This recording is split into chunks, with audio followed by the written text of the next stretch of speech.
Žodžiu, šuns šeimininkas ateina pas veterinarą ir sako, veterinarą ir sako, mano šuo turi tokią bjaurę savybę, sako, kai važiuoja dvirtininkas pro šalį, sako, puolančio, bėga ir puola, sako, negaliu, sako, blogai, man nervina tai. Sako, ką padarysi, matot kaip yra, sako, visi šunys, supranti, puola ant dviratininkų pravažiuojančių, tai yra normalu. Jo, sako, bet maniškis dar jį pagauna ir nustempia į daržą ir užkasa. Kovinis šuo. Taip, pokalbis internete. Na, koks tavo ūgis? Oi, žinai, aš tai mažytė kaip coliukė, 145 cm. O svoris, tai žinok, dar mažesnis, 120 kg. Coliukė. Mažas ūgis?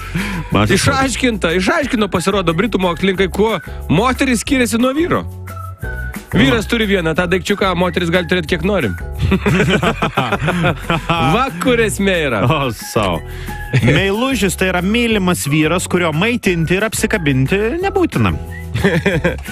Pensininkai išsiaiškino, beje, mažai kas žinojo, kad kaliošus išvertus atvirkščiai išeina visai neblogi labutinai.